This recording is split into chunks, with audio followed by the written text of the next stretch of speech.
فرمایا ایاک نعبد و ایاک نستعین، اے خدایا ہم تیری ہی عبادت کرتے ہیں اور تجھی سے مدد چاہتے ہیں، تو ہی ہمارا معبود ہے، تو ہی ہمارا خالق ہے، تو ہی ہمارا رب العالمین ہے، ہم اس بات کا اظہار کرتے ہیں۔ تو عبادت صرف رب تبارک و تعالیٰ کے لیے۔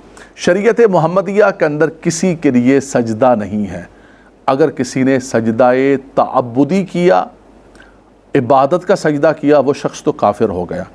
اور اگر کسی نے سجدہ تعظیمی کیا، عبادت کا تو نہیں کیا، تعظیماً سجدہ کیا، تو سن لیجئے گا قرآنی ہدایات کے اندر میرے سامنے قرآن کھلا ہوا ہے، ایاک نعبد و ایاک نستعین۔ شریعت محمدیہ کے اندر نہ سجدہ عبادت ہے، نہ سجدہ تعظیمی ہے۔ حضرت آدم علیہ السلام کو فرشتوں نے جو سجدہ کیا وہ سجدہ تعظیمی تھا۔ حضرت یوسف علیہ السلام کے برادران نے جو سجدہ کیا وہ سجدہ تعظیمی تھا۔ شریعت محمدیہ کے اندر آ کر سجدہ تعظیمی کی بھی حرمت ہو گئی۔ اب سجدہ کسی کے لیے نہیں ہے، طواف صرف خانہ کعبہ کا ہوگا، سجدہ صرف اللہ تبارک و تعالیٰ کی بارگاہ کا ہوگا، وہی سجدے کے لائق ہے۔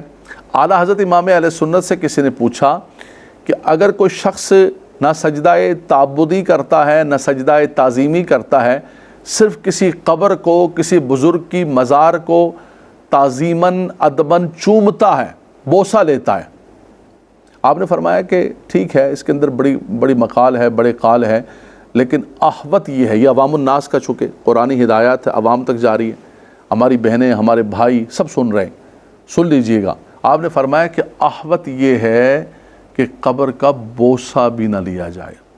بوسے کو حرام نہیں قرار دیا، میں کو حرمت کا حکم نہیں دے رہا ہوں، ہاں یہ ہے کہ آپ دروازہ بند کر دیا نا، اس کا دروازہ ہی بند، سجدے کا ایک جو ہے بوسہ لے رہا ہوگا، دوسرا سر جھکا رہا ہو، نہیں، صرف خدا وحدہ لا شریک کی طرف جھکانا ہے۔ اور انسان کی جو حیت ہے، انسان کی جو پیدائش ہے، اور اللہ نے انسان کو جو جسم بھی عطا فرمایا، سبحان اللہ، لقد خلقنا الانسان فی احسن تقویم، بہترین تقویم پر پیدا کیا، بہترین صورت عطا فرمائی۔ باقی جانور کھانا کھانے کے لیے اپنے منہ کو کھانے تک لے کے جاتے ہیں، فرمایا اے حضرت انسان، تو نے اپنے سر کو کھانے کے لیے نہیں جھکانا ہے، کھانا تو تیرے پاس آئے گا، تو نے سر، یہ جبین نیاز صرف اللہ کی بارگاہ میں جھکانی، بس۔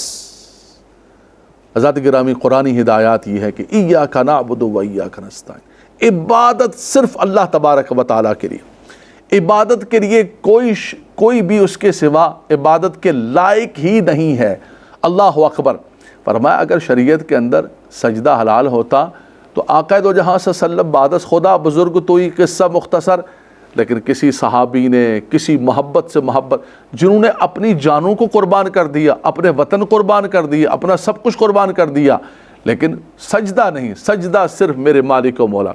حضور علیہ السلام نے ان تمام بتوں سے ان کو ہٹا کر، 365 بتوں سے ہٹا کر رب تبارک و تعالیٰ کی بارگاہ کا راستہ دکھایا۔ تبھی تو سیدنا صدیق اکبر رضی اللہ تعالیٰ نے معراج کی صبح فرمایا کہ ہمیں تو رحمان کا پتہ بھی نہیں تھا، تم مسجد حرام سے مسجد اقصیٰ اور آسمانوں کی بات کر رہے ہو، ہمیں تو اللہ کی بارگاہ کا بھی پتہ نہیں تھا۔ انہوں نے ہمیں توحید کا جام پلایا، انہوں نے ہمیں سب کچھ بتایا، یہ بتایا کہ یہ بارگاہ ہے جس کے اندر تم نے اپنے سر کو جھکانا ہے۔ خانہ کعبہ سے ان تمام بتوں کو مولا کائنات کھڑے ہوئے اور سب کو صاف کیا، اور فرمایا ایک خدا وحدہ لا شریک ہے، اس کی توحید ہے، اس کے سوا کسی کے سامنے سر نہیں جھکانا ہے۔ ایاک نعبد و ایاک نستعین، ہم تیری ہی عبادت کرتے ہیں، ایاک کو مقدم کر دیا اور اس کے اندر ایک حصر پیدا کر دیا، قوت پیدا کر دی فنی اعتبار سے، فرمایا تیری ہی عبادت ہے، تیرے سوا کسی کی عبادت نہیں۔